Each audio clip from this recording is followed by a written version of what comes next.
नमस्कार, मैं हूं शशि। आइए झारखंड के टॉप 25 प्रमुख खबर जानते हैं। मुख्यमंत्री हेमंत सोरेन ने 289 अभ्यर्थियों को सौंपे नियुक्ति पत्र। झारखंड के मुख्यमंत्री हेमंत सोरेन के दिशा निर्देश में नगर विकास एवं आवास विभाग द्वारा 289 अभ्यर्थियों को नियुक्ति पत्र सौंपे गए। इस अवसर पर आयोजित कार्यक्रम में नवनियुक्त कर्मियों को सम्मानित किया गया। कार्यक्रम के दौरान गार्डन अधीक्षक, veterinary officer, sanitary and food inspector, sanitary supervisor, राजस्व निरीक्षक और विधि सहायक जैसे विभिन्न महत्वपूर्ण पदों पर नियुक्तियां की गई। कुल मिलाकर 289 अभ्यर्थियों को नियुक्ति पत्र प्रदान किया गया।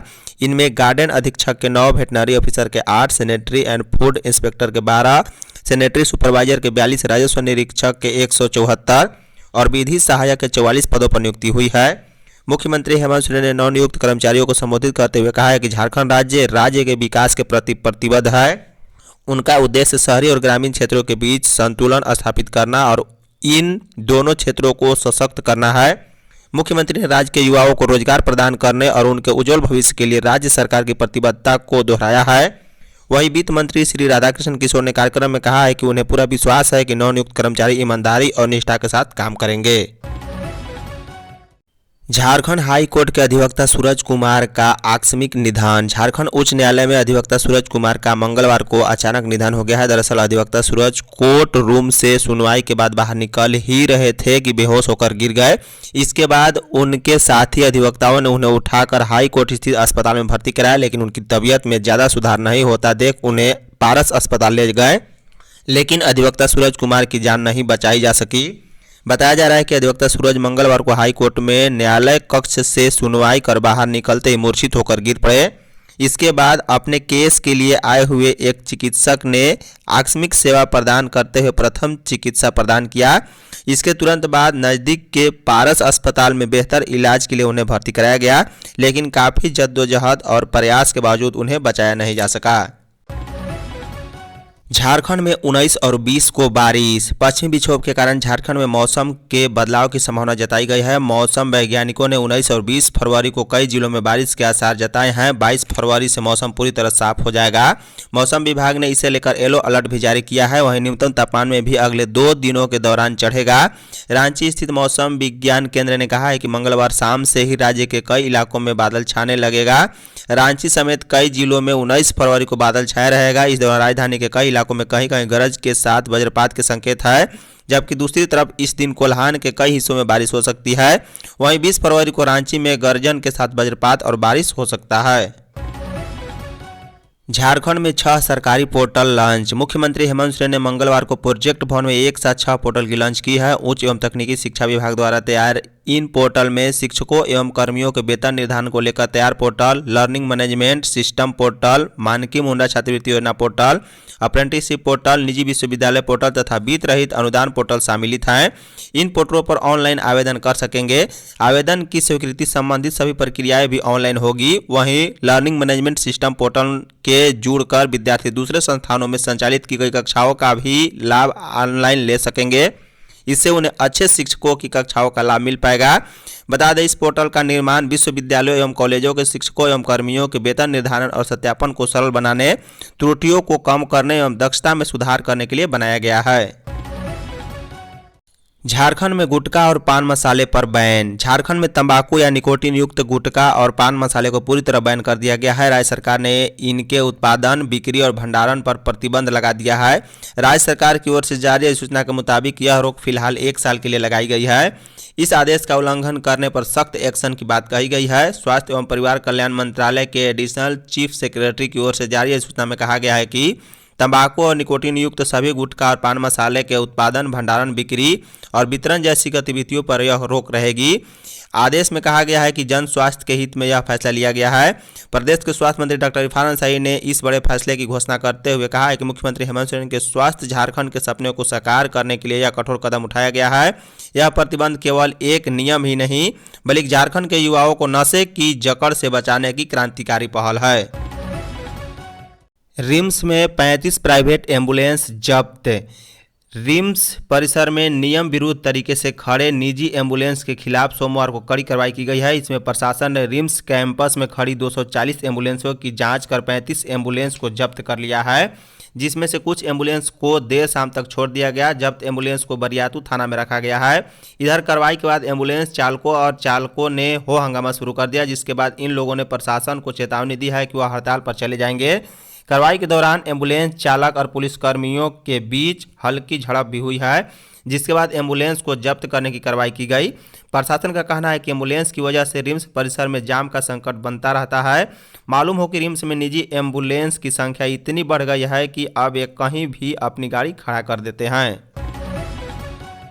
गुमला में दो बेटियों के सामने पिता की हत्या। गुमला जिले के रायडीह में दो बेटियों के सामने ही पिता की गला रेतकर हत्या कर दी गई है। बेटियां रोती बिलखती रही, चिल्लाती रही और गिड़गिड़ाती रही, लेकिन अपराधियों का दिल नहीं पसीजा। बता दें, घटना रायडीह थाना क्षेत्र के पोंगरा गांव के रिंगडी टाड़ की है। यहां 5 हथियारबंद अपराधियों ने सोमवार सुबह 9:30 बजे पोंगरा निवासी प्रसाद साहू 36 वर्षीय पिता सालिंग साहू की गला रेतकर हत्या कर दी है। प्रसाद साहू की हत्या करने के बाद सभी बदमाश मोटरसाइकिल से फरार हो गए। प्रसाद साहू की निर्मम हत्या की सूचना पूरे क्षेत्र में फैल गई। रायडीह पुलिस को भी इसकी सूचना दी गई। सूचना मिलते ही चैनपुर के इंस्पेक्टर महेंद्र करमाली घटनास्थल पर पहुंचे। शव का पंचनामा कराने के बाद उन्होंने शव को पोस्टमार्टम के लिए भेज दिया है। परिजनों से बातचीत के आधार पर हत्या की गुत्थी सुलझाने में पुलिस जुट गई है। धनबाद में कुंभ स्नान कर लौट रही बस की ट्रक से टक्कर, 1 दर्जन लोग घायल। धनबाद में दर्दनाक सड़क हादसा हुआ है। मंगलवार को प्रयागराज से महाकुंभ स्नान कर लौट रहे श्रद्धालुओं से भरी बस गोविंदपुर के तेतुलिया में दुर्घटनाग्रस्त हो गई। इस घटना में पश्चिम बंगाल के हल्दिया के रहने वाले 1 दर्जन लोग बुरी तरह से घायल हो गए हैं। स्थानीय लोगों की मदद से सभी को धनबाद के SNMMCH अस्पताल में भर्ती कराया गया, जहां पर सभी का इलाज चल रहा है। जानकारी के मुताबिक पश्चिम बंगाल के मेदिनीनगर हल्दिया के रहने वाले लोग एक टूरिस्ट बस से प्रयागराज संगम स्नान करने गए थे। वापसी के दौरान गोविंदपुर के तेतुलिया में बस चालक ने एक खड़ी ट्रक को पीछे से टक्कर मार दी, जिससे बस में बैठे 1 दर्जन से ज़्यादा लोग घायल हो गए हैं।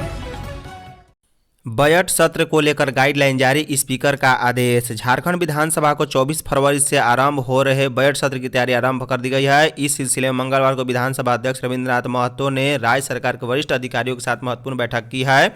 स्पीकर ने निर्देश दिया है कि सभी विभाग प्रश्नों के सटीक उत्तर उपलब्ध कराए और दिए गए आश्वासनों को भी पूरा कर उससे विधानसभा सचिवालय को अवगत कराए। स्पीकर ने यह भी कहा है कि सत्र के दौरान सभी विभाग अपने वरीय पदाधिकारियों की उपस्थिति सुनिश्चित कराए, ताकि संबंधित विभागों के मंत्रियों को अपने विभाग के उत्तर देने के दौरान तत्काल आवश्यक और अद्यतन सूचना प्राप्त हो सके। सदस्यों के स्वीकृत अल्पसूचित और तारांकित प्रश्नों का उत्तर निर्धारित दिन से 1 दिन पहले विधानसभा सचिवालय को उपलब्ध कराया जाए। वहीं सदन में पेश होने वाले विधेयकों को 3 दिन पहले ही विधानसभा सचिवालय को भेजा जाए, ताकि यह सदस्यों के अध्ययन के लिए उपलब्ध हो सके। राशन कार्ड ई-KYC के लिए 28 फरवरी है लास्ट डेट। राशन कार्ड धारकों के लिए प्रदेश में ई-KYC कराने का अंतिम समय फरवरी 2025 निर्धारित की गई है। विभाग के डाटा के मुताबिक पूरे प्रदेश में 11,64,649 राशन कार्ड धारकों का ई-KYC नहीं हो सका है। राष्ट्रीय खाद्य सुरक्षा अधिनियम के तहत PH गुलाबी कार्ड, पीला कार्ड के साथ राज्य खाद्य सुरक्षा योजना के तहत संचालित हरा एवं अन्य राशन कार्ड धारी परिवारों के सभी सदस्यों का ई-KYC किया जाना अनिवार्य है। लेकिन कहीं सर्वर धीमा तो कहीं नेटवर्क की समस्या से ई-KYC का काम बाधित है। इसके अलावा आधार से नाम लिंक नहीं होने और अंगूठा का काम नहीं करना भी बाधा बन रहा है। बता दें, सरकार द्वारा ई-KYC का अंतिम समय 28 फरवरी निर्धारित किया गया है। शेष बचे दिनों में 11 लाख से अधिक राशन कार्डधारियों का ई-KYC किसी चुनौती से कम नहीं। अगर शेष बच्चे लाभुकों का ई-KYC निर्धारित समय पर नहीं हो सका तो इन लोगों का राशन कार्ड से नाम काटने की संभावना बनी हुई है। अबुआ अधिकार मंच के प्रतिनिधिमंडल ने की राज्यपाल से मुलाकात। अबुआ अधिकार मंच के प्रतिनिधिमंडल ने मंगलवार को राज्यपाल संतोष कुमार गंगवार से मुलाकात की है और झारखंड में शिक्षा सुधार को लेकर 9 सूत्रीय मांग पत्र सौंपा। प्रतिनिधिमंडल ने झारखंड के महापुरुषों के नाम पर विश्वविद्यालयों का नामांकन करने की मांग की है। साथ ही 6 सालों से लंबित छात्र संघ चुनाव कराने की भी मांग की। बता दें सभी विश्वविद्यालय परिसर में राजभवन के तर्ज पर मूर्ति गार्डन बनाने की मांग की गई, जहां झारखंड के महापुरुषों की प्रतिमा लगाई जाए। वहीं रांची विश्वविद्यालय का नामांकन पद्मश्री डॉक्टर रामदयाल मुंडा के नाम पर करने की मांग की गई। वहीं डोरंडा कॉलेज का नामांकन भी डॉक्टर एपीजे अब्दुल कलाम के नाम करने की मांग की गई। वहीं पुस्तकालयों का नामांकन वीर बुद्धू भगत और विनोद बिहारी महतो के नाम करने की मांग की गई। वहीं खेल संरचना का विकास करने की मांग के साथ नए छात्रावास के निर्माण की मांग की गई। बहुउद्देशीय परीक्षा भवन के निर्माण की मांग भी की गई है। धनबाद उपायुक्त ने सूर्यघर मुफ्त बिजली को लेकर बैठक की। धनबाद के डीसी माधवी मिश्रा प्रधानमंत्री सूर्यघर मुफ्त बिजली योजना के सफल क्रियान्वयन को लेकर मंगलवार को समाहरणालय में अधिकारियों के साथ बैठक की है। परियोजना अधिकारी ने बताया है कि सरकार की ओर से संयंत्र क्षमता के हिसाब से 1 किलोवाट पर 30,000 रुपये, 2 किलोवाट पर 60,000 रुपये और 3 किलोवाट या उससे अधिक क्षमता वाले संयंत्र के लिए 78,000 रुपये का अनुदान दिया जाएगा। योजना का लाभ लेने को इच्छुक पोर्टल पर ऑनलाइन आवेदन कर सकते हैं।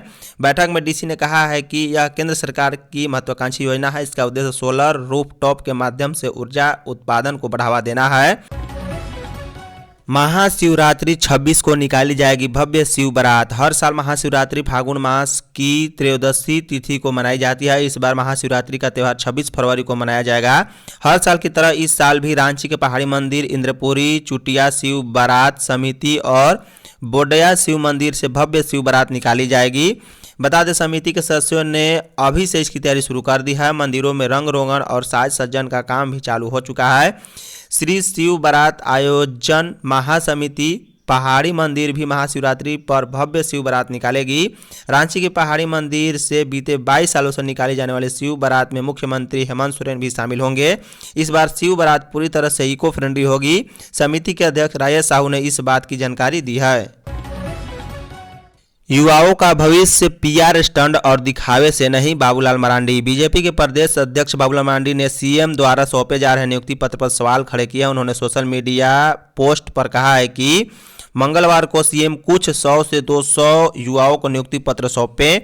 करोड़ों रुपए खर्च कर भव्य आयोजन किया गया। संभावना है कि हेमंत जी के चाटुकारों द्वारा सबसे ज्यादा नौकरी देने वाले मुख्यमंत्री का ढोल भी पीटा जाए। लेकिन झारखंड के लाखों बेरोजगार युवाओं के कुछ सवाल हैं जो अब भी अनसुलझे हैं। बाबूलाल ने आगे कहा है कि हेमंत जी युवाओं का भविष्य पीआर स्टंट और दिखावे से नहीं बल्कि पारदर्शिता और जवाबदेही से संवारेगा। अब झारखंड के लाखों बेरोजगार युवा आपकी जुमलेबाज नहीं बल्कि अपना हक और अधिकार चाहते हैं। वर्दी के साथ अलग रंग में स्वेटर, जैकेट व जूता पहनने वाले पुलिसकर्मियों पर होगी कार्रवाई। पुलिस वर्दी के साथ अलग अलग रंग के जैकेट, स्वेटर और जूता पहनने वाले पुलिस पदाधिकारी और कर्मियों पर कार्रवाई होगी। इसको लेकर डीजीपी अनुराग गुप्ता ने आदेश जारी किया है। जारी आदेश में कहा गया है कि अक्सर ऐसा देखा जा रहा है कि राज्य के पुलिस पदाधिकारी और कर्मी निर्धारित तरीके से वर्दी नहीं पहनते। उनका टर्न आउट पुलिस की नियमावली के परिशिष्ट 65 के प्रावधानों के खिलाफ है। डीजीपी ने कहा है कि परिशिष्ट 65 के नियम 1052 और 1054 में सभी पुलिस पदों के लिए वेशभूषा और टर्न आउट के बारे में स्पष्ट निर्देशित किया गया है। इसमें सभी रैंक के अधिकारियों और कर्मचारियों के कपड़े निर्धारित हैं। धन्यवाद।